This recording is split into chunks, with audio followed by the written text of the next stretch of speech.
মা কি সব বুঝে ফেলল? ভেবে পুনরায় মনে শঙ্কা সৃষ্টি হলো, তবুও সাহস নিয়ে জবাব দিল, উফ আম্মু, আমি কি এর আগে কখনো বের হইনি? তাহলে এমন করে বলছো কেন? বিশ্বাস না হলে শিপুকে ফোন করে দেখো। এর আগে বের হয়েছিস, তবে এত তারা দেখিনি তোর মাঝে। আর না তো কখনো শাড়ি পরেছিস। অর্থে পুনরায় জবাব দেবে তার পূর্বেই রিমি বেগম বলে উঠল, এই ছোট্ট সকাল সকাল মেয়েটার সাথে কি শুরু করলি?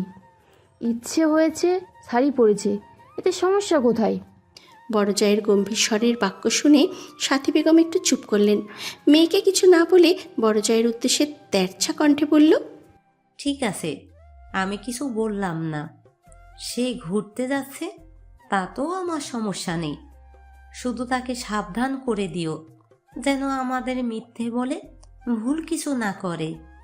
ভুল কিছু করলে তার দায় কিন্তু আমার না। জবাবে রিমি বেগম শুধু কঠোর চাহনি দিল ছোট জায়ের পানে।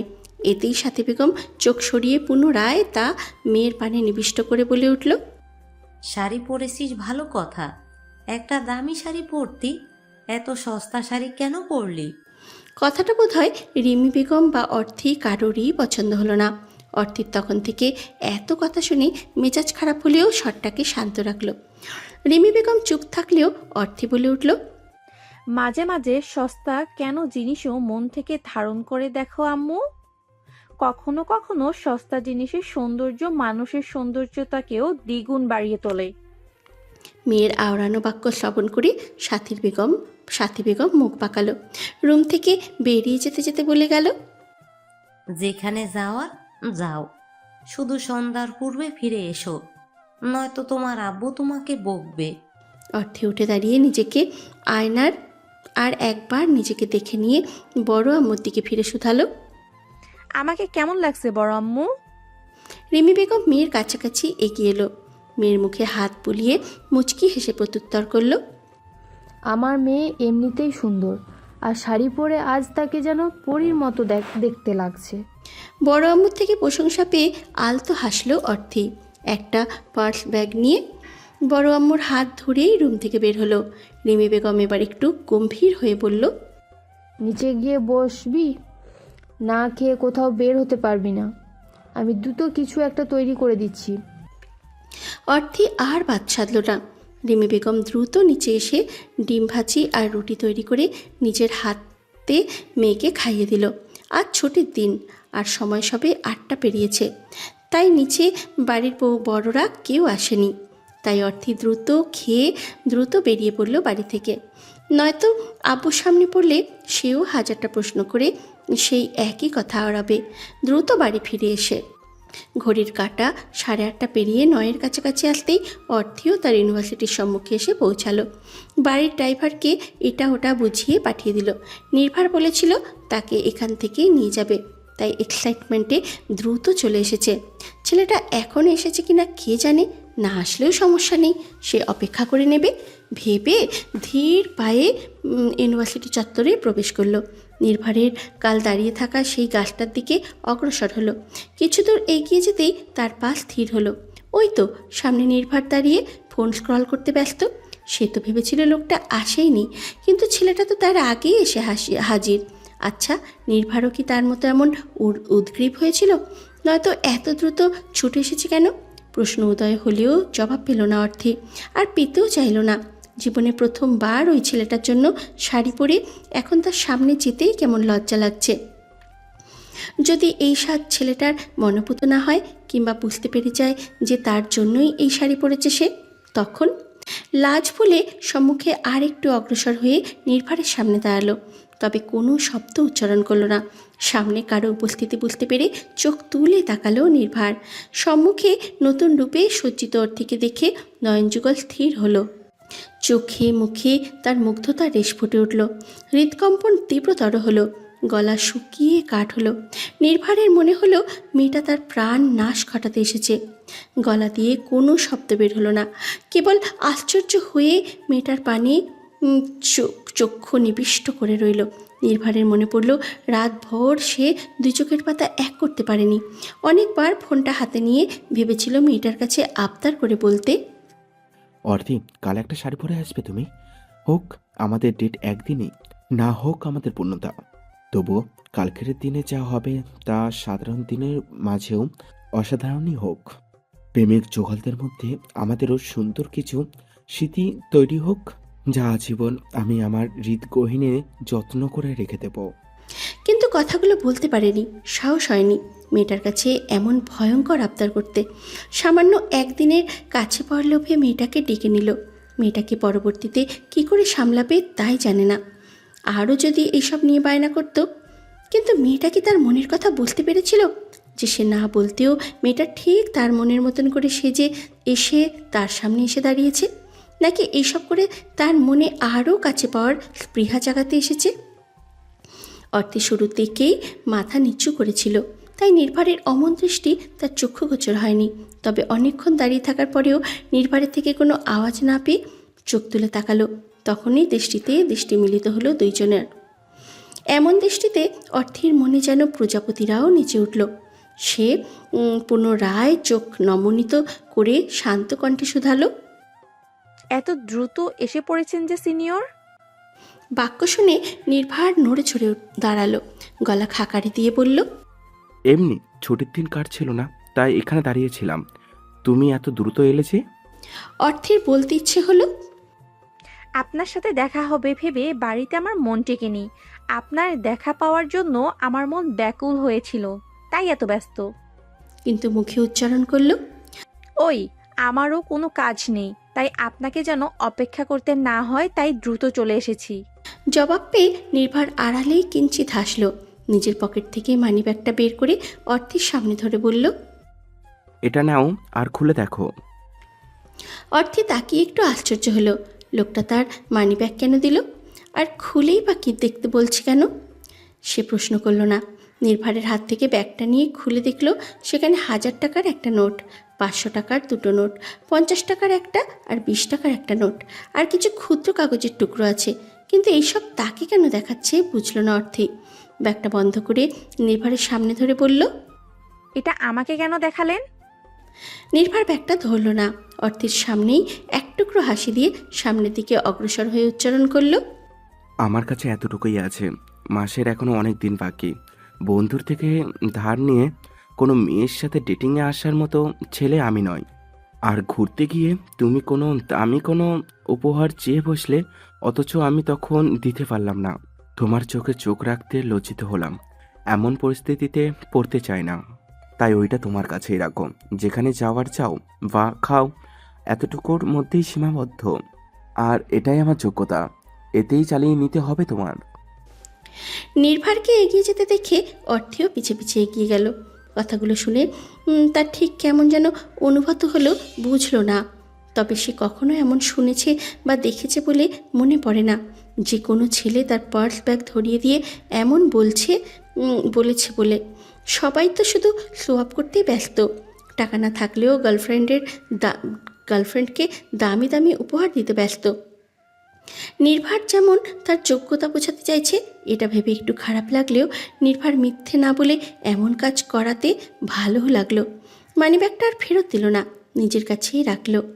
গেটের কাছাকাছি এসে নিজেই একটা রিক্সা ডেকে থামালো। জানে না তাদের গন্তব্য কোথায়, হয়তো রিক্সায় চড়িয়েই গন্তব্য ঠিক করবে। নিজে প্রথমে উঠতে গেলেও শাড়ি পরার অভ্যাস না থাকায় বারবার ব্যর্থ হচ্ছিল। এটা দেখে নির্ভর উঠে তার আগে একটা হাত বাড়িয়ে দিল অর্থের পানে। এই কাজে অর্থের মনে ভালো লাগাটা দ্বিগুণ বেড়ে গেল। নির্ভরের হাতের উপরে নিজের একটা হাত রেখে রিকশায় উঠে দুইজন পাশাপাশি বসলো। রিকশার জায়গা কম হয়, দুজনের শরীর পরস্পরের সাথে আলতো মিশে রইল। দুইজন বুঝতে পেরেও কোনো শব্দ ব্যয় করলো না। রিকশা চড়ার অভ্যাস না থাকায় অকস্মাৎ রিকশা চলতে শুরু করলেই অর্থে ভয়ে দুলে উঠে নির্ভরের একটা হাত আঁকড়ে ধরল। পরক্ষণেই একটু ধাতস্থ হয়ে বুঝল সে নির্ভরের হাত আঁকড়ে আছে। বুঝতে পেরেও তা ছাড়ার ইচ্ছে হলো না। প্রথমত ভালোও লাগছে, আর দ্বিতীয়ত তখনও তার কিঞ্চিত ভয় লাগছিল। নির্ভরও এতে কোনো প্রতিক্রিয়া দেখালো না, শুধু অর্থের আড়ালেই অধরকণে কিঞ্চিত হাসি রেখা ফুটিয়ে তুলল। ব্রেকফাস্ট টেবিলে বসে আছে 4 বন্ধু, সাথে নিশাত আর রিমি। টেবিলে সব এনে সাজিয়ে রেখেছে বিধায় সবাই একসাথে খেতে বসেছে, আর যে যার মতো নিয়ে খাচ্ছে। একটু পরে সবাই চলে যাবে, ছোট আহাত আর এখন মায়ের কোলে বসা। কিন্তু নিশাত পাশে বসাতে নিজের পাত থেকে একটু একটু খাবার তুলে দিচ্ছে, যা ছোট আহাত কুটুস কুটুস করে খেতে ব্যস্ত। আবিদ, রায়ান আর প্রান্ত এক পাশাপাশি এক সারিতে বসেছে, রায়ান মাঝে বসা। রায়ান বউয়ের কাণ্ড দেখছে, আবার মুখে খাবার পড়ছে। আবিদ খেতে খেতে নিশাত আর রায়ান উভয়ের পানে আর চোখে তাকিয়ে দেখল।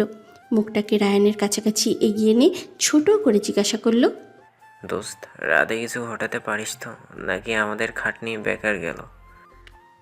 কথাটা শুনতেই রায়ান আবিদের পানে কঠোর চাহনি নিক্ষেপ করলো। পুনরায় আবার খাওয়াতে মন দিল।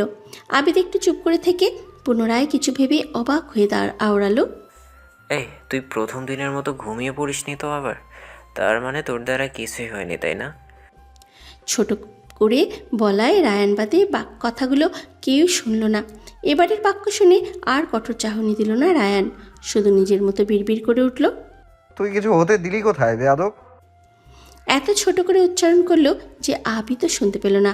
সবাই মিলে টুকটাক কথা বলে নিজেদের ব্রেকফাস্ট শেষ করলো। খাওয়া শেষ করে কিছু মুহূর্ত জিরিয়ে নিয়ে সবাই যার যার বাড়ির দিকে রওনা দিল।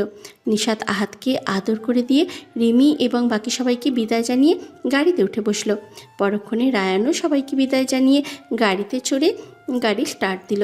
রাস্তায় জ্যাম না থাকায় আধা ঘন্টার মধ্যে নিজেদের বাড়ির সামনে এসে হাজির হলো। সকালের ঘটনার পর থেকে নিশাত লজ্জায় রায়ানের সাথে কোনো বাক্য ব্যয় করেনি। হয়তো রায়ানও এটা বুঝতে পেরেছিল, তাই নিজেও কোনো কথা বলেনি।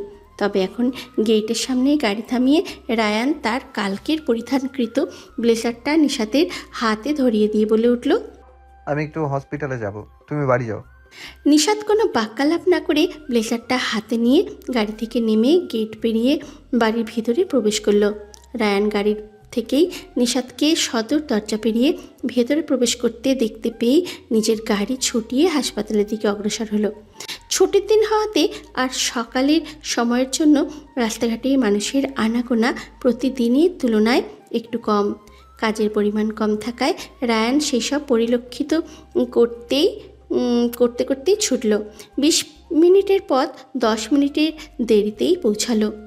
হাসপাতালে প্রবেশ করতেই স্টাফ থেকে শুরু করে অন্য ডাক্তার যারা সামনে বাঁধলো সবাই সালাম জানালো। রায়ান নিজেও গম্ভীর শান্ত স্বরে সালামের প্রত্যুত্তর করে নিজের কেবিনের দিকে অগ্রসর হলো। প্রতিমধ্যে পিয়ার্সকে সামনে দাঁড়িয়ে থাকতে দেখে পা দুটো সামান্য স্থির করে আবার পায়ের গতি বাড়িয়ে ভাইয়ের সামনে গিয়ে দাঁড়ালো। রায়ান আগেও খেয়াল করলেও আজ ভালো করে লক্ষ্য করলো তার ভাইটা একটু চেঞ্জ হয়েছে। একটু নয়, অনেকটাই। হয়তো এতে রায়ানের খারাপ লাগার কথা, বা লাগছেও খারাপ, কিন্তু যখনই মনে পড়ছে এই বিষণ্ণ চেহারা তার অর্ধাঙ্গিনীর জন্য, তখনই চোয়াল শক্ত হয়ে উঠল। কিন্তু এখানে তার ভাইয়ের দোষটা ঠিক কোথায় খুঁজে পেল না রায়ান, তাই শক্ত চোয়াল স্বাভাবিক রাখার চেষ্টা করে শুধালো, তুই আজ হাসপাতালে এসেছিস কেন? কাজ আছে কোনো? কতদিন পর ভাই তার সাথে আজ স্বাভাবিকভাবে প্রশ্ন করেছে, এটা ভেবেই পিয়ার্সের একটু ভালো লাগলো। ঠোঁটের কোণে হাসি ফুটিয়ে জবাব দিল, হ্যাঁ, এক রোগী দেখতে এসেছিলাম। ও, যা তাহলে। বলে পাশ কাটিয়ে যেতে চাইল রায়ান। ভাইকে যেতে দেখে পিয়ার্স অকস্মাৎ প্রশ্ন করল, শুনলাম তুই নাকি ভাবিকে মেরেছিস? বাক্য শ্রবণ হতেই রায়ান পুনরায় স্থির হলো। সম্পূর্ণ না ঘুরে শুধু মাথাটা হালকা ঘুরিয়ে ছোট ভাইয়ের দিকে তাকিয়ে বলল, তোকে কে বললো? অর্থি বলেছিল। আমার বউ। সো আমি মারি বা যা করি আমি বুঝে নেব, তুই নিজের দিকে ফোকাস কর। বলে পুনরায় পা বাড়াতে নিল। পিয়ার্সের বোধহয় উত্তরটা পছন্দ হলো না। সে যখন থেকে শুনেছে তার ভাই নিশাতের গায়ে হাত তুলেছিল, তখন থেকেই ব্যাকুল হয়ে আছে। কারণ যাই হোক, গায়ে হাত তোলা তার পছন্দ নয়, তাহলে সে এটা কি করে মেনে নেবে? আর মেয়েটা যদি হয় একান্তই প্রিয়জন। সে অকস্মাৎ বলে উঠল, আমি জানি, তুই জানিস যে আমি নিশাতকে ভালোবাসি। বাক্যটি কর্ণগোচর হতেই রায়ান থমকে গেল। এমন নয় সে এসব বোঝে না বা জানে না, কিন্তু ভাইয়ের মুখ থেকে সরাসরি শুনে বুকটা যেন জ্বলে উঠল। যে মেজাজটা ঠিক রাখতে চেয়েছিল তা পুনরায় মাথায় চড়ে উঠল। রাগে হাত মুষ্টি মেয়েও করে নিল। চোখ দুটো লালচে হয়ে উঠল। ভাইয়ের দিকে সম্পূর্ণ ঘুরে তাকিয়ে ভাবলেশীন একটা শব্দ উচ্চারণ করল, তো পিয়াস চেয়েও নিজেকে আটকাতে সক্ষম হলো না। শুষ্ক ঢক্কিলে জিভ দিয়ে অধর দুইখানা ভিজিয়ে ভাইয়ের দিকে তাকিয়ে সিরিয়াস কণ্ঠে আওড়ালো, তো নিশাদকে আমাকে দিয়ে দে। মুষ্টিমেয় কথা হাত দুটি যেন আরও শক্ত হয়ে উঠল। গমগমে সুরে আওড়ালো, তুই আমার ভাই না হয়ে যদি অন্য কেউ হতি, তাহলে এতক্ষণে তোর যে মুখ দিয়ে কথাটা উচ্চারণ করেছিস, সেই মুখ আমি ভেঙে নিশ্চিহ্ন করে দিতাম। ভাইয়ের গমগমে স্বর শুনে পিয়াস থেমে থাকলো না। সময় ব্যয়িত না করে কেমন ধরা স্বরে বলল, তুই শুধু মুখ কেন, হাত পা ভাঙার ভাঙ, কিন্তু যদি আগলে রাখতে না জানিস তাহলে মেয়েটাকে আমাকে দিয়ে দে। রায়ান হঠাৎ করে গমগমে সুরের পরিবর্তে শান্ত গভীর সুরে জিজ্ঞাসা করল, যদি তোর হাত পাই ভেঙে দেই, তাহলে তুই আমার বউকে কি করে আগলে রাখবি? প্রশ্নটা শুনতেই পিয়াস থমথমে খেয়ে গেল। ভাই কি তার সাথে মজা করছে? কিন্তু তার ভাই মজা করার মানুষ তো নয়। আর সে ভালো করেই বুঝতে পারছে তার ভাই নিশাদকে ভালোবেসে ফেলেছে। আর সে যতই চাক না কেন, আর ভাই কখনো দেবে না, যতই সে ভালোবাসুক। হয়তো ভাইয়ের বউকে এইভাবে চাওয়াও ঠিক না, কিন্তু ওই একটা শব্দ ভালোবাসাই যেন সব ঠিক বেঠিক ভুলে যায়। তাই তো না চাইতেও সেই ভুলটা আবার করে বসল পিয়াস। কিন্তু ভাইয়ের এমন প্রশ্নের কোনো মানে খুঁজে পেল না। তবুও কিছু বলতে যাবে, তার আগেই রায়ান সামনে ফিরে অগ্রসর হতে হতে পুনরায় গম্ভীর স্বরে আওড়ালো, আমার বউয়ের দিকে চোখ দেয়া বন্ধ কর। ফুপিকে বলেছি তোর জন্য মেয়ে দেখতে, জলদি বিয়ে করে নে। অন্য কাউকে বললেই বুঝি বিয়ে করা যায়? জীবনে আর কাউকে ভালোবাসতে পারবে কিনা তাই জানে না। সেখানে বিয়ের করার কথা তো সে স্বপ্নেও ভাববে না। সে বিষয়ে কোনো কথা বলল না। ভাইকে যেতে দেখে সেও পিছু হাঁটল। চঞ্চল কণ্ঠে শুধালো, ভালোবেসে ফেলেছিস মেয়েটাকে? রায়ান আর থামল না, আর না তো ভাইয়ের পানে তাকালো। পা দুটো চলমান রেখেই স্বগতোক্তি করল, কখন বললাম আমি তাকে ভালোবাসি? তাহলে তাকে বেঁধে রাখতে চাইছিস কেন? ভাইয়ের উদ্গ্রীব স্বর শুনে রায়ান থামল না, শুধু শান্ত স্বরে জবাব দিল, কারণ সে আমার বউ, আর আমার বউ একান্ত আমার হয়েই থাকবে। পিয়ার্স আর পা বাড়ালো না, সেখানেই স্থির দাঁড়িয়ে রইল। মুখের কোণে এক ব্যথাতুর হাসি ফুটে উঠল। তাই তার ভাই মুখে না বললেও সে জানে তার গম্ভীর ভাইটা প্রেমে পড়েছে, ভালোবেসে ফেলেছে ওই মেয়েটাকে। তার ভাইটা তো এমনই, মনের কথা সহজে প্রকাশ করতে পারে না, কিন্তু সে তার ভাইকে ভালোই বোঝে। পিয়ার্সের বক্ষ জুড়ে ব্যথার উদ্গীরণ ঘটল। রায়ানকে তখনও দেখা যাচ্ছে। পিয়ার্স ব্যথাতুর মন নিয়েই ভাইয়ের যাওয়ার পানে তাকিয়ে কিঞ্চিত উচ্চ আওয়াজে আওড়ালো, মেয়েটাকে আগলে রাখিস ভাই, কোনো ভুল করেও মেয়েটাকে আঘাত করিস না। ওই সতেজ ফুলটাকে সযত্নে নিজের বক্ষর মাঝারে জায়গা দিয়ে আগলে রাখিস। অর্থী আর নির্ভার পাশাপাশি বসে আছে পদ্মার পাড়ে। বিকেলের শীতল মৃদু বাতাস গায়ে ছুঁয়ে যাচ্ছে তাদের দুজনার। নদীর পানিতে বাতাস লেগে হালকা স্রোত বইছে। তার দিকে তাকিয়ে আছে দুই মানবীদ্বয়ের নৃত্যযুগল। অর্থী আর চোখে তাকালো নির্ভারের পানি। ছেলেটা একটা টি শার্ট পরে এসেছিল, তা বাতাসে কিঞ্চিত ফুলে আছে। এলোমেলো চুলগুলো এতক্ষণ ঘোরার কারণে আরও এলোমেলো হয়ে কপাল জোরে ছড়িয়ে আছে। অর্থের মনে স্পৃহা তৈরি হলো ওই এলোমেলো চুলগুলো নিজের হাতে ঠিক করে দিতে, কিন্তু তা মুখে প্রকাশ করল না। সে হাঁটু ভাঁজ করে তা দুই হাতে পেঁচিয়ে নিয়ে মাথাটা হাঁটুর উপরে রেখে চোখ নিবিষ্ট রাখল নির্ভারের পানে। মনে পড়ল আজ সারা দিনের ঘটনা। নির্ভার তাকে কোথাও আসার প্রস্তাব দেয়নি। তার সেখানে যেতে ইচ্ছে করছে সেখানেই গিয়েছে। প্রথমে রিকশায় অনেকক্ষণ চড়েছে, তারপর একটা পার্কে অনেকক্ষণ বসেছিল। দুপুর হতেই নির্ভারকে নিয়ে একটা সস্তা হোটেলে গিয়ে নাস্তা সেরেছে। তারপর পুনরায় রিকশা চড়ে এই পদ্মার পাড়ে এসেছে। এখানে এসে আগে 2 প্লেট ফুচকা খেয়েছে দুইজনে, তারপর এখানে এসে বসেছে। ছেলেটা তাকে কোনো কাজেই বাধা দেয়নি, তার সাথে তেমন একটা কথাও বলেনি, শুধু সে বলেছে আর নির্ভার উত্তর করেছে। কিন্তু এইসব কিছু যেন অর্থের কাছে একটা নতুন অভিজ্ঞতা।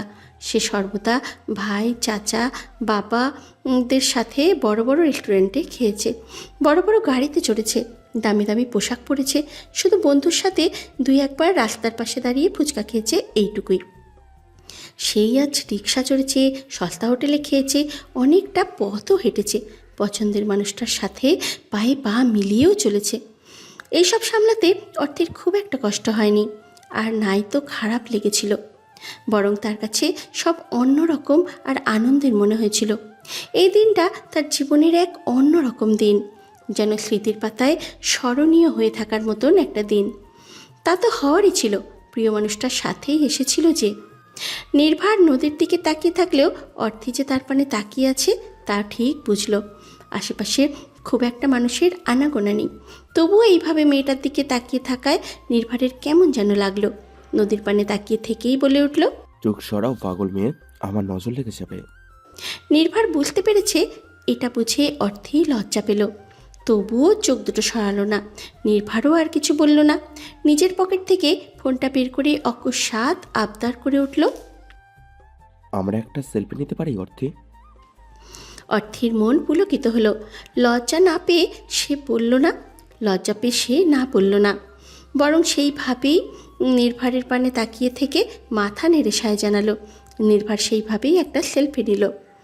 হয়তো তাতে ছেলেটার মন ভরল না, তাই পুনরায় বলল, ফোনের দিকে তাকাও অর্থী। অর্থী চোখ তুলে ফোনের দিকে তাকাতেই নির্ভার আর একটা সেলফি নিল।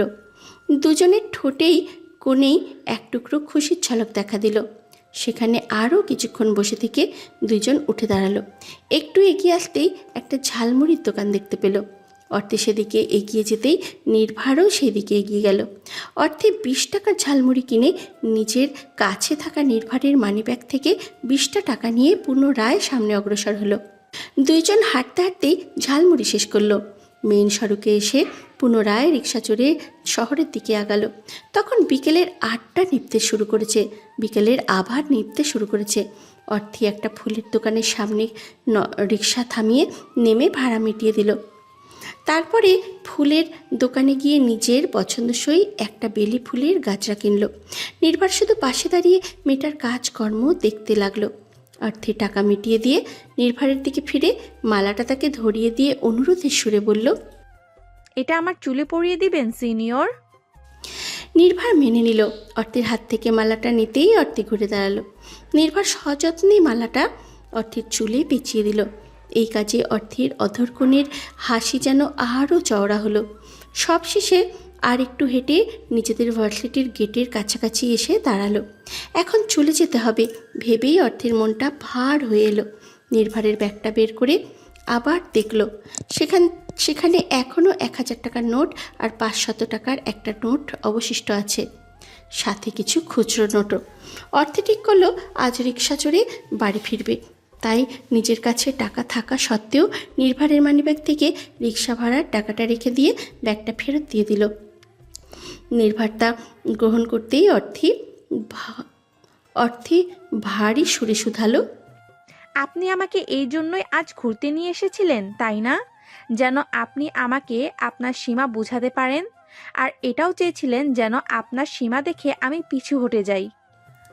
নির্ভারের ভাবগতি ঠাড় করা গেল না। মানিব্যাগটা পকেটে পুরে রেখে শান্ত স্বরে উত্তর দিল, যদি করেও থাকে তাহলে ফুলটা কোথায়? আমাদের দুজনেরই ফারাক তোমার বোঝা উচিত। অর্থী এক ব্যথাতুর হাসি হেসে চোখে চোখ রেখে বলল, কিন্তু দেখুন, আমি 500 টাকার কম টাকা তো সব কিছুই ম্যানেজ করে নিব। আপনার সাথে থেকে ছোট ছোট জায়গায় ঘুরে আসা, সস্তা হোটেলে খেয়েও খুশি হয়েছি। তাহলে এখন কি বলবেন আপনি? হতে পারে তুমি বুঝতে পেরেছো তাই কম খরচা করেছো বা আমার ওপর দয়া দেখিয়েছো। আর মাঝে মাঝে একটু অন্যরকম ভাবে দিন পার করলে সবারই ভালো লাগে, তাই তোমারও লেগেছিল। কিন্তু সারা জীবন এইভাবে কাটানো যায় না, এটাই বাস্তবতা। দুদিন পর ঠিকই আফসোস করবে। নির্ভার এখনও তাকে বুঝতে পারছে না ভেবে অর্থের চোখ দুটো টলমল করে উঠল। ওই ঝাপসা চোখ দুটো হয়তো দেখতে চাইল না নির্ভার, তাই চোখ সরিয়ে নিয়ে বলল, এখন বাড়িতে ফিরে যাও মেয়ে, আর আজ থেকে আমাদের কথা বলা বন্ধ। ভার্সিটিতে আমাকে দেখলেও কখনো আমার সামনে এসে দাঁড়াবে না। এত কঠিন কঠিন নির্দেশনা শুনে অর্থে মেনে নিতে পারল না। সড়কে চলা বা আশেপাশে মানুষের উপস্থিতির কথা ভুলে গেল। গলার স্বরে এক রাশ কষ্ট মিশিয়ে উচ্চস্বরে বলে উঠল, আমি আপনাকে ভালোবাসি নির্ভার। এই সত্যিটা তো না বললেও নির্ভার জানে, যদিও এইসব প্রকাশ করার মতন কোনো পরিস্থিতি তৈরি হয়নি, আর না তো সে মেয়েটাকে কখনো এইসব বলার সুযোগ দিয়েছিল। যা ছিল সব শুধু অনুভবেই সীমাবদ্ধ ছিল। কিন্তু আজ মুখে শুনে হৃদয় আন্দোলিত হলো, মন ছলকে উঠল। মন চাইল জোরে জোরে বলতে, আমিও তোমাকে অনেক ভালোবাসি পাগল মেয়ে। কিন্তু অর্থে অবুঝ হলেও সে তো আর অবুঝ নয়। বাস্তবতা যেন তার মুখ অবরোধ করে ধরল। আশেপাশে তাকালো। অর্থের উচ্চস্বরের কথা শুনে অনেকেই থেমে তাদের পানে তাকিয়ে আছে। নির্ভার পুনরায় অর্থের দিকে ফিরে শুষ্ক ঢোক গিলে বলল, এইসব তোমার পাগলামি অর্থী। এটাকে ভালোবাসা বলে না, শুধু দুদিনের আবেগ মাত্র। এইভাবে বলায় অর্থের চোখ দুটো আরও ভরে উঠল। নিজের ভালোবাসাটাকে দুদিনের আবেগ বলায় খুব লাগলো কথাটা।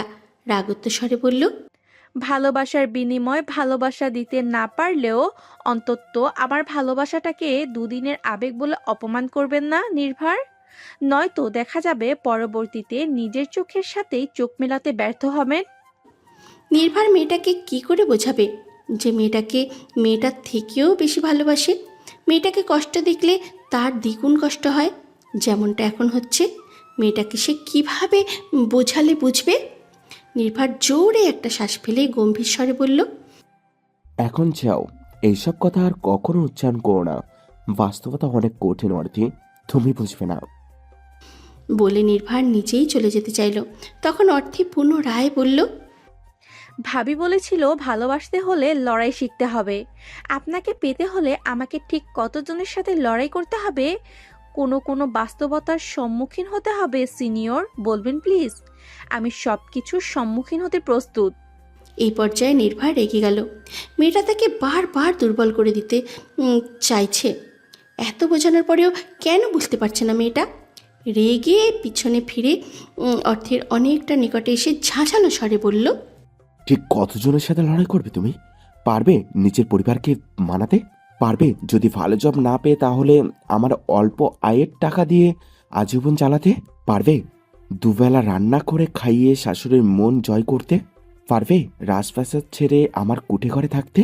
দামি পোশাক ছেড়ে রোজ রোজ আমার দেওয়া কম দামি পোশাক গায়ে জড়াতে? পারবে রোজ রোজ মাংস ডিম পরিবর্তে কখনো কখনো সময় সিদ্ধ ভাত খেয়ে কাটাতে? পারবে না মেয়ে, তুমি আর আমি সম্পূর্ণ আলাদা। তুমি অন্যরকম ভাবে জীবন পার করেছ, যতই মুখে বলো না কেন। এইসব বাস্তবে মেনে চলা অনেক কঠিন। বলতে বলতে গলার স্বর পরিবর্তন হয়ে শান্ত কোমল হয়ে উঠল। অর্থের চোখ পেয়ে অশ্রু ঝরল। সে নির্ভরের এত কথা মানতে চাইল না। অশ্রু বিসর্জন দিতে দিতে বলল, আপনার জন্য এই সব করতে পারবো, পরিবারকে মানাবো, যদি না মানে তাদের ছাড়তেও আমি রাজি। কিন্তু আপনাকে আমি ছাড়ছি না। আপনি পাশে থাকলে এই সব করতে হয়তো আমার জন্য সহজ হতো। কিন্তু আফসোস, আপনি আমার পাশে নেই। তবুও আমি আপনাকে ভালোবাসি সিনিয়র, আর আপনাকে পাওয়ার জন্য আমি সর্বোচ্চ চেষ্টা করে যাব। আপনি আর আপনার বাস্তবতা একদিন ঠিকই হেরে যাবেন আমার ভালোবাসার কাছে। বলে আর এক মুহূর্তও দাঁড়ালো না অর্থী। দ্রুত পায়ে নির্ভরের সামনে থেকে সরে দূরে দাঁড়ালো। একটা রিক্সা পেতেই উঠে পড়ল। মন খারাপ থাকায় এখন একা রিক্সা চড়তেও ভয় পেল না, বরং চোখ বেয়ে আরও কষ্টের অশ্রুরা ঝরে পড়ল। অর্থের যাওয়ার পানে আহত চোখে তাকিয়ে রইল নির্ভার। অর্থের রিক্সাটা দৃষ্টিসীমার বাইরে যেতেই নির্ভার রাগে দুঃখে দেয়ালে একটা পাঞ্চ মারল। হাতটা ছিলে গিয়ে রক্তের দেখা মিলল, কিন্তু তাতেও নির্ভারের ভ্রুক্ষেপ হলো না। উল্টো দিকে ঘুরে ভারাক্রান্ত মন নিয়ে অস্থির পায়ে নিজের বাসার দিকে হাঁটতে শুরু করলো। বাড়ি ফিরতে ফিরতে অর্থের সন্ধ্যা পেরিয়ে গেল। প্রকৃতিটাকে আধারে গ্রাস করে নিতে শুরু করেছে অনেক আগেই। রিক্সা থেকে নেমে ভাড়া মিটিয়ে বাড়িতে প্রবেশ করলো। সদর দরজা পেরোতেই চোখে পড়ল বাড়ির প্রায় সবাই লিভিং রুমে বসে আছে। নিশাদ চা দিচ্ছে সবার হাতে হাতে। সবাইকে এক জায়গায় জড়ো হয়ে থাকতে দেখে অর্থের মনে ভয় জন্ম নিল। তার আসতে দেরি হয়ে গেছে দেখে কেউ আবার বকবে না তো? নিজের বাবাকে দেখেই বেশি শঙ্কিত হলো তনুমন। হাতের দ্বারা আর একবার চোখ মুখ মুছে নিল, যাতে কেউ সহজে বুঝতে না পারে সে কান্না করেছিল। মনের কোণে সাহস জুগিয়ে সবার চোখে ফাঁকি দেওয়ার চেষ্টা করে উপরে উঠতে চাইল, কিন্তু তখনই পা দুটো থমকে দিতে তার বাবার গম গম সুর ভেসে এলো। এতক্ষণ কোথায় ছিলে? এত দেরি হলো কেন? বাবার গমগমে সুরের বাক্যটা শুনে অর্থের পদযুগল স্থির হলো। একটু দেরি করে ফেলেছে আসতে, তাই বলে এত গম্ভীর স্বরে জিজ্ঞেস করছে কেন? শঙ্কায় ডুবে থাকা মন আরও শঙ্কিত হলো। শুষ্ক ঢোক গিলে জোরে শ্বাস ফেলে বাবার দিকে না ফিরেই বলল, বান্ধবীদের সাথে ঘুরতে গিয়েছিলাম আব্বু, সরি একটু দেরি হলো আসতে। ঠিক আছে, নিজের রুমে যাও। পুনরায় একই স্বরে বললেন কথাটা আরমান সাহেব। যেতে বলেছে বিধায় অর্থী স্বস্তির শ্বাস ফেলল। দ্রুত বেগে সেখান থেকে যেতে চাইল। তখনই উপর থেকে সিঁড়ি বেয়ে নিচে নামছিল রায়ান। বোনকে এত জোরে সিঁড়ি দিয়ে ছুটতে দেখে গম্ভীরতার সহিত আওড়ালো, এত জোরে ছুটছিস কেন? ধীরে চলতে পারিস না? ভাইয়ের তীক্ষ্ণ দৃষ্টি দেখে পুনরায় অর্থী থেমে গেল। বাপের থেকেও বেশি এই ভাইটাকে তার ভয় লাগে। এমন সময় শুধু ধমকায়, এমন নয় শুধু ধমকায়, কিন্তু ভালো কথা বললেও তার সাথে এক রাশ গাম্ভীর্য লেপ্টে থাকে। আর যা তীক্ষ্ণ বুদ্ধি সম্পন্ন ছেলে, এর থেকে কিছু লুকানো কষ্টকর। তাও ভালো কোনো প্রশ্ন করেনি, তাই হাঁপ ছেড়ে মাথা নমনীত করে বলল, সরি ভাইয়া। সাবধানে হাঁটবি, নয়তো পড়ে গিয়ে ব্যথা পাবি। বলে নিচে নেমে এলো। অর্থের আর সাহস হলো না দ্রুত হাঁটার। আস্তে আস্তে হেঁটে নিজের রুম পর্যন্ত এলো। রুমে ঢুকে বিছানায় শরীরখানা এলিয়ে দিয়ে চোখ বুঝল। এমন নয় যে সে কখনো বাড়ি থেকে বের হয় না, কিন্তু প্রতিবারই নির্দেশ থাকে সন্ধ্যার পূর্বে বাড়ি ফিরে আসার। আর সব থেকে বড় বিষয়, চোর চুরি করলে কেউ না কিছু বললেও তার মন ভীত হয়ে থাকে। মনে হয় এই বুঝি সবাই বুঝে ফেলল। অর্থের আজকের অবস্থা হয়েছে সেই রকম। জীবনে এই প্রথম কোনো ছেলের সাথে ঘুরতে যে বেরিয়েছিল, তাও পুরো দিনের জন্য। দুই শাশুড়ির সাথে হাতে হাত মিলিয়ে কিছু কাজের সমাপ্তি ঘটালো নিশাত। রাত এখন ভালোই গভীর, যদিও শহরে এটাকে গভীর রাত বলে না। তাদের তো সবে সন্ধ্যার শুরু। মাত্রই সবাই ডিনার সেরে যে যার রুমে গেল। বাকি তারা তিনজন সব গুছিয়ে রাখছিল। নিশাত বিকেল থেকেই নিচে আছে, বইও পড়েনি। শাশুড়িদের সাথে রান্নাও করেছিল। কাজ শেষ হতেই সাথী বেগম চলে গেল। নিশাত এক কাপ কফি তৈরি করে নিজের শাশুড়ির সাথে সিঁড়ি বেয়ে উপর পর্যন্ত এলো। রিমি বেগম তার রুমের দিকে যেতেই নিশাত কফি হাতে রায়ানের রুমের দিকে ছুটল। দরজায় নক করতেই প্রতিদিনকার ন্যায় গম্ভীর স্বরের অনুমতি পেয়ে রুমে ঢুকলো নিশাত। রায়ান তখন কাউচের উপরে বসে, কোনো কাজ করতে দেখা গেল না তাকে। নিশাত কফির কাপটা টেবিলের উপরে রাখতে যাবে, তার পূর্বেই রায়ান বউয়ের পানে তাকিয়ে নির্দেশ দিল, কফি আমার হাতে দাও। নিশাত বাধ্য বউয়ের মতন এগিয়ে গিয়ে কাপটা রায়ানের হাতে ধরিয়ে দিল। রায়ান তা হাতে নিয়ে পুনরায় ভারেক্কি স্বরে বলল, পাশে বসো। নিশাত ভ্রু কুঁচকে তাকিয়ে শুধালো, কেন? বসতে বলেছি, বসো স্টুপিড, এত প্রশ্ন করবা না। এমন গম্ভীর স্বরের ধমক খেয়ে নিশাত মুখ গোমরা করে রায়ানের পাশে বসল। তবে তাদের মাঝে দূরত্বটা অনেক বেশি। আর এটা বোধহয় রায়ানের পছন্দ হলো না। সে বউয়ের পানে তীক্ষ্ণ দৃষ্টিতে তাকিয়ে থেকেই কফিতে একটা চুমুক দিয়ে একই সুরে শুধালো, তোমার পড়াশোনা নেই? বিকেল থেকেই দেখছি কাজ করছো, পড়াশোনা কখন হবে? এত প্রশ্ন বোধহয় নিশাতের ভালো লাগলো না। পাশে বসিয়ে এমন গম্ভীর টোনে এত কথা বলার কি আছে? ব্যাটার একটু রসকসও নিশাত তেরছা স্বরে জবাব দিল, পড়তে ইচ্ছে করে নাই তাই পড়ি নাই, ইচ্ছে হলে ঠিক পড়বানি। কাল থেকে এই রুমে আমার সামনে পড়তে বসবে, আর এখন থেকে এখানেই পড়বে। তৎক্ষণাৎ এমন নির্দেশ পেয়ে নিশাত এক পলক তাকালো রায়ানের পানে, পুনরায় চোখ সরিয়ে নিল। তার বইয়েই গেছে এই গোমরা মুখে লোকটার সামনে বসে পড়তে। নিশাত মুখে কিছুই উচ্চারণ করলো না। নিশাতকে শব্দ ব্যয় করতে না দেখে রায়ানের চাহনি আরও তীক্ষ্ণ হলো। নিশাতের পানে তাকিয়ে থাকাকালীন হঠাৎ মনে পড়ল হসপিটালের পিয়ার্সের বলা কথাগুলো। ভাবতেই যেন রাগ এসে জড়ো হলো মস্তিষ্কে। কফির কাপটা ধরা হাতের চাপ বাড়ালো। সেইভাবে তাকিয়ে থেকেই দাঁত কটমট করে পুনরায় আদেশ দিল, আজ থেকে এই রুমে থাকবে তুমি। নিশাতের চোখ দুটো গোল গোল হয়ে গেল। আশ্চর্য হয়ে তাকালো স্বামীর পানে। এমন তাকানোতে রায়ান ভরকে গিয়ে চোখ সরিয়ে নিল। নিশাতের ভালো লাগলো নাকি খারাপ লাগলো বুঝতে পারল না। তবে এমন কথায় সে অবাকের শীর্ষে পৌঁছে গেছে। এটা তো সে বুঝতে সক্ষম যে রায়ান তাকে মেনে নিতে শুরু করেছে। যদিও ভালোবাসাটা আছে কি না জানে না, কিন্তু মনে পড়ল লোকটা কি বিশ্রীভাবে তাকে রুম থেকে বের করে দিয়েছিল, আর এখন এমনভাবে বলছে যেন সে বাধ্য হয়েই থাকতে বলেছে এই রুমে। যাই হোক, সে এই রুমে এত সহজে থাকবে না, লোকটাকে অনেক ঘোরাবে, তারপরে যদি ইচ্ছে হয় তো থাকবে। এই লোককে এবার সে বোঝাবে উপেক্ষা করা কাকে বলে। সে এই বিষয়ে নীরবতা পালন করলেও রায়ানের ভারিক্কি স্বরের অমন আদেশ তার ভালো লাগেনি, তাই সে মুখ ভেঙে তেড়া স্বরে বলল, আপনার মা কি আপনাকে কখনো মধু খাওয়ায়নি? যখনই দেখি রেগে থাকেন, মিষ্টি স্বরে কথা বলতেই জানেন না। বলেই উঠে দাঁড়ালো। এমন বাক্য শ্রবণ করে রায়ান পুনরায় বউয়ের পানে তাকালো। এক ভ্রু উঁচিয়ে কফিতে একটা চুমুক বসিয়ে ঠোঁটের কোণে বাঁকা করে গভীর স্বরে বলে উঠল, আম্মু না খাওয়ালেও বউ খাওয়াতেই পারে। কাছে আসো, এখনই টেস্ট করে দেখি। প্রথমে এমন গভীর টোনের বাক্যটার মানে না বুঝলেও পরক্ষণেই হয়তো বুঝতে সক্ষম হলো। তাই তো ছোট কায়া জুড়ে শীতল স্রোত বয়ে গেল। গোল গোল চাহনির আঁখি দুটো ছোট হয়ে এলো। মাথা নমনীত করে রুম থেকে বেরিয়ে যেতে নিল। লোকটাকে আর জবাব দেওয়ার ইচ্ছে হলো না।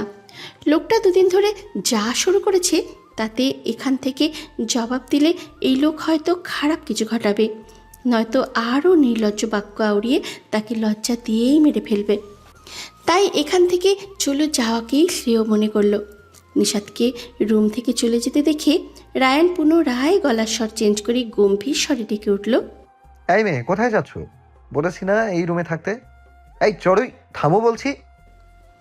নিশাদ কোনো কথাকেই পাত্তা দিল না, আর না তো গম্ভীর স্বরে শুনে ভয়ে ভয় পেয়ে থেমে গেল, নিজের মতো চলে গেল।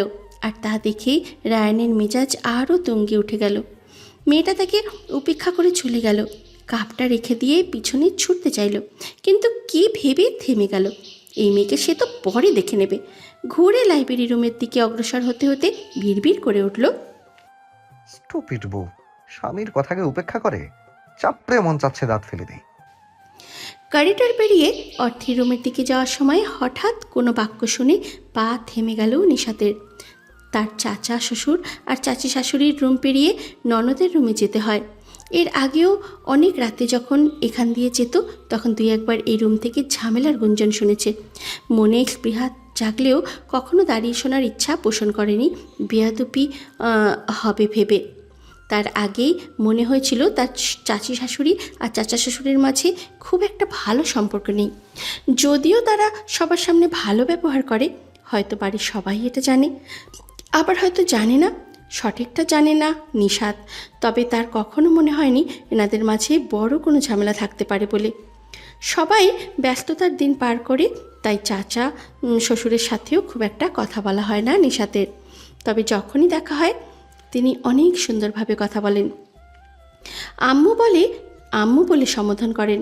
তাই এই দুজনের মাঝে কে ভালো আর কে দোষী তা ঠিক বুঝতে ব্যর্থ নিশাত। তবে আজকে তার পা এই জন্য থামেনি যে ভিতরে দুজন ঝামেলা করছে বলে, বরং তার পা থেমেছে অর্থের কথা শুনে। নিজেদের রুমের বিছানার উপরে রাগত্ব মুখে বসে আছে আরমান সাহেব। রাগে তার সমস্ত শিরা উপশিরা ফুলেই ফেপে উঠছে। সাথী বেগম নিজেও রাগী চাহনিতে তাকিয়ে আছে স্বামীর পানে। রাগে তিনিও ফুলছেন। আরমান সাহেব পুনরায় বলল, নিজের মেয়ে মিথ্যে বলে বাইরে দিয়ে ঘুরে বেড়াচ্ছে, তা দেখো না? মেয়েকে সামলাতে জানো না? সাথী বেগমও রাগত্ব স্বরে বলল, মেয়ে শুধু আমার একার নয়, তোমারও। তাই শুধু পরনারীদের পানে না তাকিয়ে থেকে নিজের মেয়ের দিকেও লক্ষ্য রাখো। আর মেয়ে মিথ্যে বলছে না সত্যি, তা আমি কি করে জানবো? আমি কি বাইরে বেরিয়ে দেখতে গিয়েছি সে কার সাথে ঘুরতে গিয়েছে? বইয়ের কথা শুনতেই আরমান সাহেব ধমকে উঠল। চুপ করো অসভ্য মহিলা, রোজ রোজ এক কথা বলে মাথা খারাপ করে দেয়। মেয়েকে সামলাতে পারছে না আর আমাকে দোষারোপ করছে। সত্য কথা বললে গায়ে ফোসকা পড়ে, তাই না? কি ভেবেছো আমি কিছুই জানি না, তাই না? সব জানি আর সব বুঝিও। আরমানবাবু চুপ রইলেন। এই নীরবতার মানে বউ সত্যি বলেছে তার জন্য, নাকি কথা বলে এই মহিলার সাথে ঝামেলা বাড়াতে চাইল না, সেই জন্য ঠিক বোঝা গেল না।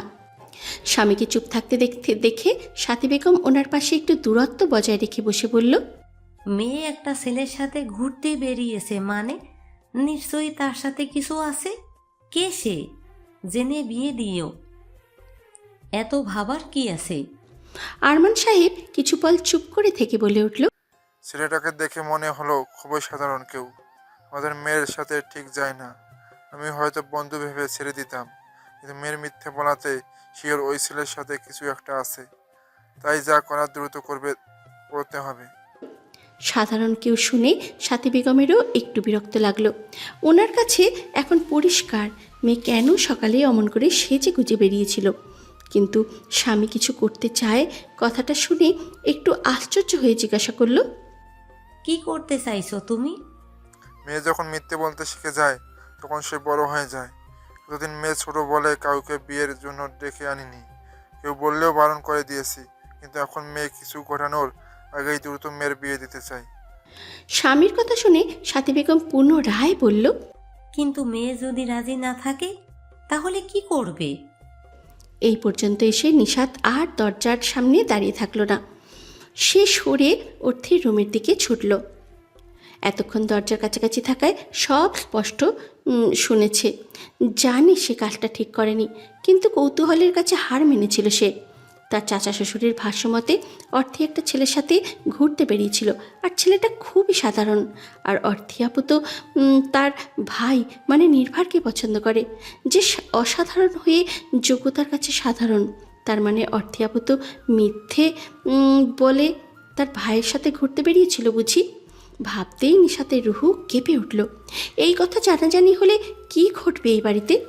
এতদিন ভাবতো হয়তো তার চাচি একাই মেনে নিতে চাইবে না, কিন্তু আজ শিওর তার চাচা শ্বশুরও এই সম্পর্ককে মানবেন না। যেখানে মা বাবা দুইজনেই অমত, সেখানে নতুন সম্পর্ক গড়বে কি করে? মেয়েটাকে সে এত বোঝালো, তবুও মেয়েটা সেই ভুলের দিকেই পা বাড়িয়েছে। এখন সে কি করবে? ভাবতে ভাবতে অর্থের রুমে পা দিল। অর্থে বিছানায় মুখ লটকে বসে আছে। নিশার দরজাটা আটকে দিয়ে অর্থের দিকে এগিয়ে এলো। ভাবিকে দেখে অর্থে ফোনটা রেখে দিয়ে ভাবির পানে তাকালো। চেষ্টা করেও মুখে হাসি ফোটাতে পারল না। নিশাত এগিয়ে এসে শুধালো, কি হয়েছে আপু তোমার? নিচে খেতেও গেলে না, আর এখন মুখ লটকে বসে আছো যে?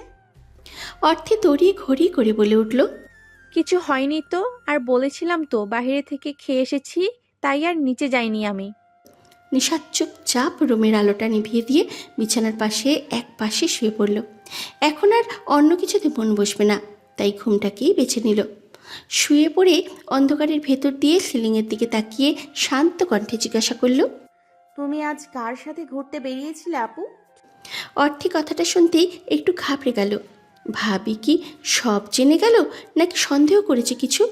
যদিও ভাবির থেকে কিছু লুকানোর ইচ্ছা নেই তার, তবুও সেদিনের ভাবির কথা শোনার পর মনে হয়েছে ভাবি তাকে বুঝলেও সেও বারণ করবে, নির্ভারকে ভুলে যেতে বলবে। তাই সত্যিটা বলার মন চাইল না।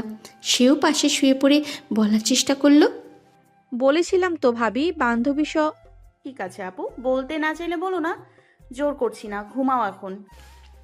কথার মাঝে বাধা দিয়ে উঠল নিশাত। ভাবি যে কিছু একটা বুঝতে পেরেছে তা অর্থের কাছে স্পষ্ট, তাই ভাবির দিকে ফিরে হঠাৎ তাকে জড়িয়ে ধরে ধীর স্বরে বলল, আমি তোমার ভাইয়ের সাথে ঘুরতে গেছিলাম ভাবি, সরি মিথ্যা বলার জন্য।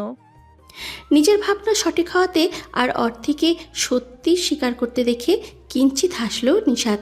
তখনই অনুভব করলো অর্থী তাকে জড়িয়ে ধরা অবস্থাতেই ফুঁপিয়ে উঠেছে। নিশাত বুঝতে পেরে অস্থির হয়ে উঠল। অর্থের দিকে ফিরে তার পিঠে এক হাত রেখে অশান্ত গলায় শুধালো, কি হয়েছে আপু, কাঁদছো কেন তুমি? অর্থের ফুপানোর শব্দে আর একটু বৃদ্ধি পেল।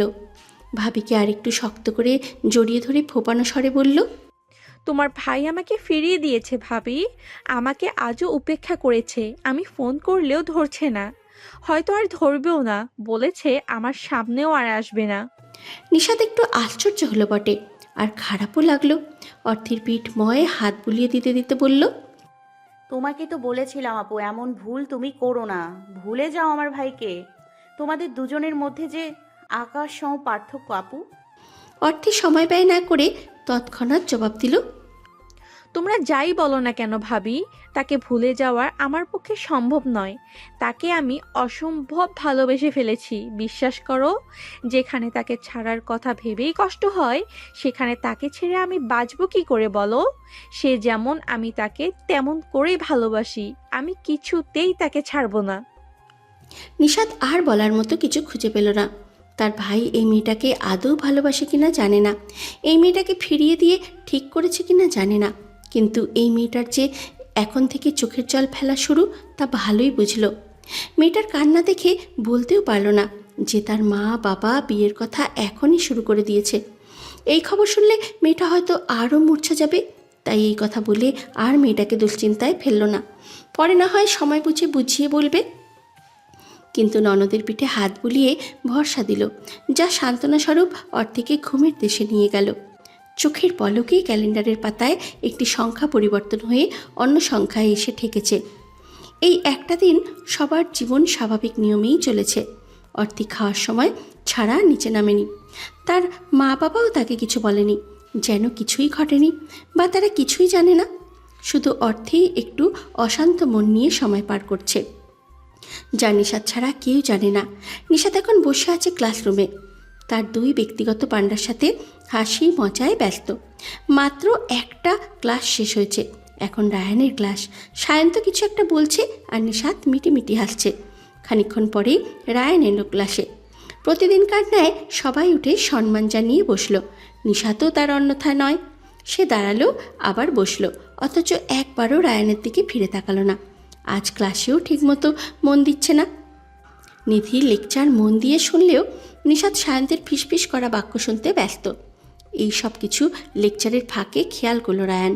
ক্লাসে মন না দিয়ে অন্য ছেলের সাথে কথা বলা আর হাসতে দেখে রায়ানের মস্তিষ্ক রাগে গমগমিয়ে উঠল। অসভ্য মেয়ে, অন্য ছেলের সাথে এত ব্যস্ত যে নিজের স্বামীর পানে একবারও তাকিয়ে দেখছে না। স্বামীকে না দেখুক, অন্তত নিজের টিচারের লেকচার তো শুনতে পারে। ভেবেই যেন রাগ আরও তত্তরিয়ে বাড়ল।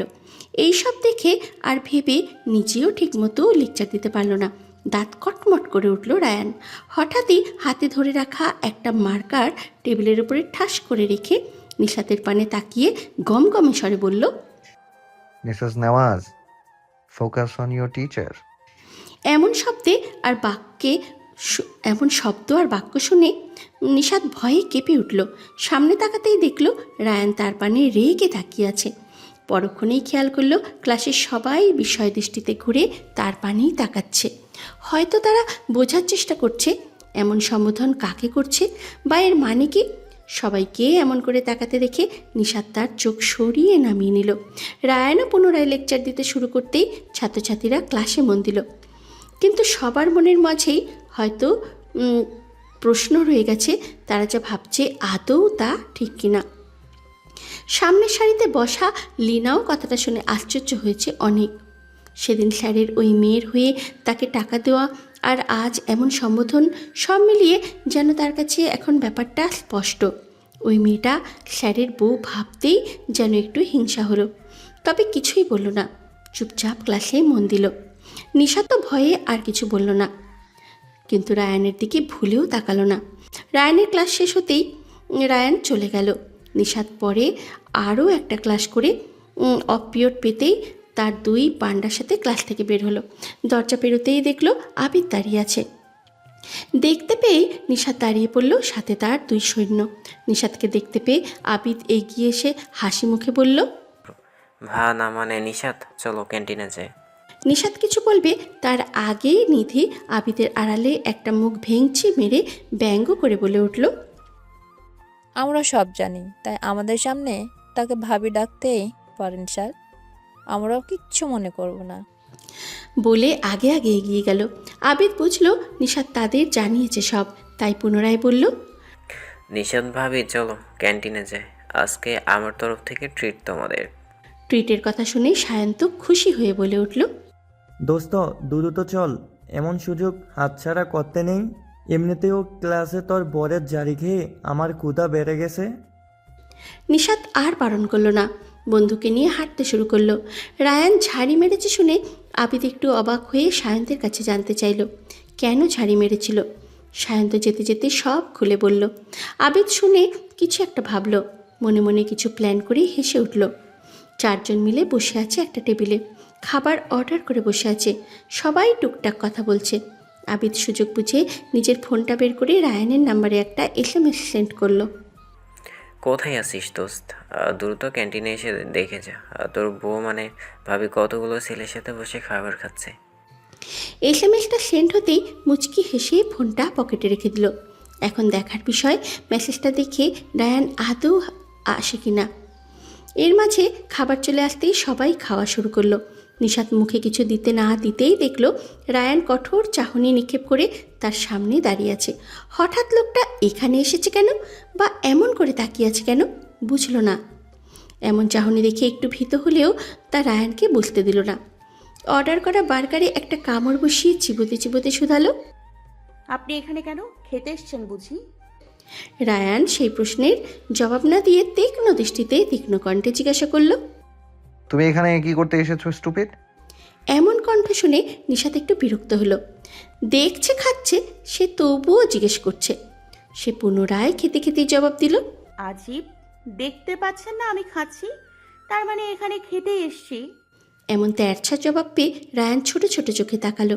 পরবর্তীতে বইয়ের থেকে চোখ সরিয়ে আবিদের পানে তাকালো। রায়ানকে এখানে ছুটে আসতে দেখেই আবিদের মুখে হাসি ফুটেছিল। রায়ানকে তাকিয়ে থাকতে দেখে সেই হাসি আড়াল করে নিল।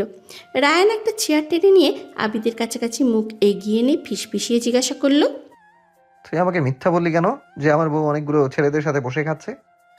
আবিদও নিজের মুখটা রায়ানের কানের কাছাকাছি নিয়ে রায়ানের মতো ফিসফিসিয়ে জবাব দিল, তোর কি আমাদের দুজনাকে হিজড়া মনে হয়? আর একের অধিক তো অনেকেই হয়, তাই না? আর আমরা তো দুজন হিজাব বরাবর। এমন লজিক শুনে রায়ান কটমটিয়ে তাকালো আবিদের পানে। আবিদ তাতে খুব একটা পাত্তা দিল না। বাকি 3 জন ওদের দুজনকে ফিসফিস করতে দেখে কিছু বলল না। আবিদ পরক্ষণে একটু উচ্চস্বরে হেসে বলে উঠল, দোস্ত, ভাবি বললো তুই নাকি ভাবিকে ঠিকমতো খেতে দিস না। আমাকে ভীষণ দুঃখের সহিত অভিযোগ জানালো, তাই আমি ভাবিকে খেতে নিয়ে এসেছি। ভালো করেছি না বউ? আবিদের এমন মিথ্যে শুনে নিশাত একটু আশ্চর্য হলেও কিছুই বলল না। সে অভিযোগ না জানালেও কথাটা সত্যি। লোকটা রোজ নিজের খাওয়া শেষ হতেই উঠে চলে আসে, তার জন্য কখনো একটু অপেক্ষা করে না। রায়ান ভ্রুকুটি করে তাকালো, বুঝলো না বন্ধুর কথা বিশ্বাস করবে নাকি করবে না। এই ছেলে যেমন বানিয়ে মিথ্যে বলায় ওস্তাদ, ঠিক তেমন বউকেও বিশ্বাস নেই। যেই মেয়ে নিজের স্বামীকে খাটাসটাকে সে এমন অভিযোগ করতেই পারে, আশ্চর্য হওয়ার কিছুই নেই। বউকে যে রোজ দুপুরে বা বিকেলে নিয়ম করে ভালো করে খাওয়ায় তা বোধহয় ভুলেই গেছে তার বউ। আর একটু সময় অপেক্ষাও করতে পারল না, তাকে বললেই তো সে খেতে দিত। এখানে এসে এদের সাথে খাওয়ার কি ছিল? রায়ান ভেবে একটা দীর্ঘশ্বাস ফেলল। নিজের জন্য খাবার অর্ডার করে বসে রইল। বউকে একা ছেড়ে এক পাও নড়ল না রায়ান। সবগুলো ক্লাস শেষ করে বন্ধুদের বিদায় জানিয়ে অগ্রসর হলো রায়ানের কেবিনের দিকে। প্রতিমধ্যে থেমে যেতে হলো মুস্কানকে দাঁড়িয়ে থাকতে দেখে। মুস্কানকে দেখতেই কেমন জানি অনুভূত হলো নিশাতের। রাগ নাকি বিষণ্ণতা নাকি ক্রোধ ঠিক ঠাওর করতে ব্যর্থ হলো। এই মেয়ের জন্য তার স্বামীর হাতে থাপ্পড় খেয়েছিল। প্রথমে এই মেয়েটার কথা ভাবলে খারাপ লাগতো, মনে হতো তার স্বামী অন্য মেয়েকে ভালোবাসে। এটা মেনে নেওয়া বোধহয় সবচেয়ে কষ্টের আর বিষণ্ণতার।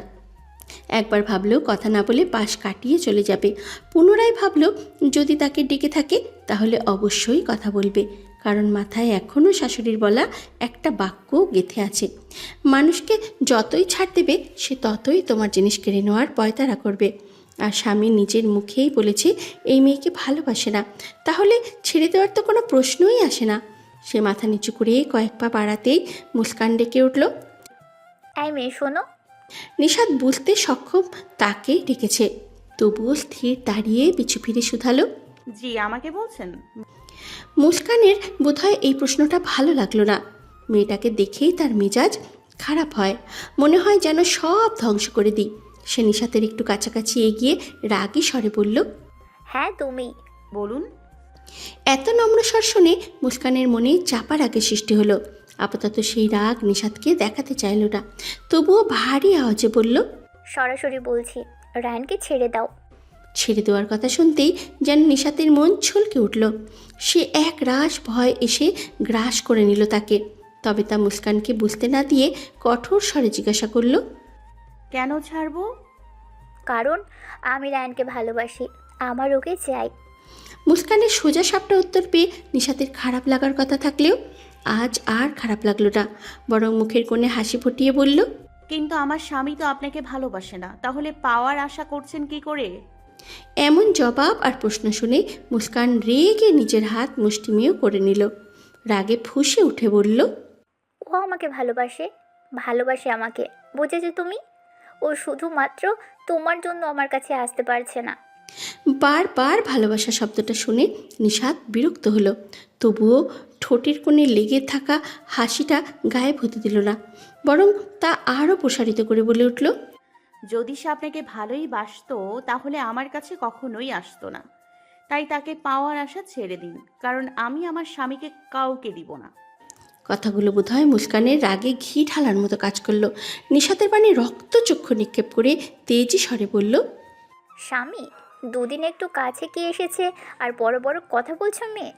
তোমার মনে হয় তোমার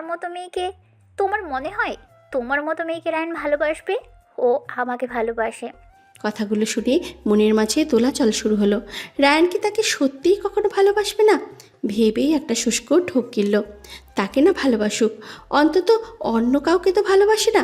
এটা ভেবে নিজের মনকে সান্ত্বনা দিল নিশাত।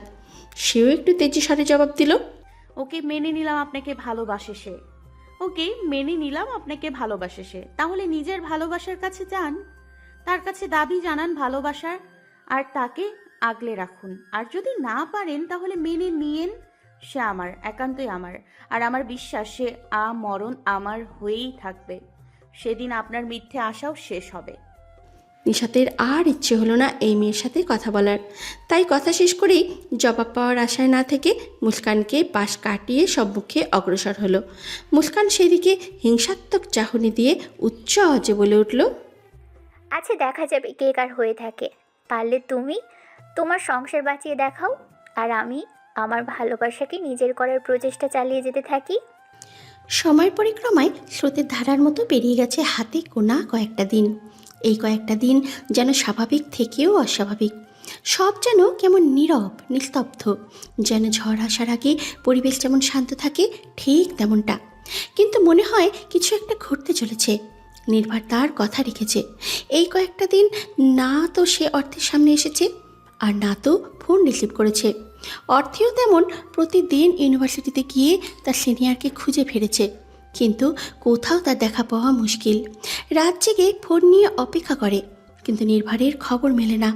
সে দেখেছে তার ভাবির সাথে এর মাঝে দুদিন কথা বলেছে ছেলেটা, কিন্তু তার ফোন রিসিভ হয় না। ছেলেটা কি সত্যিই তার সামনে আর আসবে না? ছেলেটা কোথায় থাকে তাও জানে না অর্থী। জানলে হয়তো সেখানে গিয়ে দেখা করে আসতো।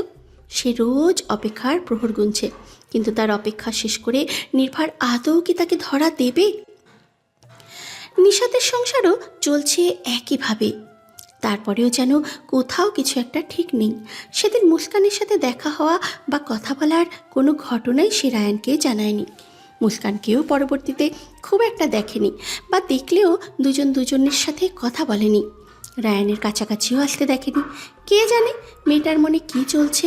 আর রায়ান বলার পরেও এখনও পর্যন্ত তার রুমে থাকেনি নিশাত, আর না তো পড়ার জন্য ওই রুমে গিয়েছিল।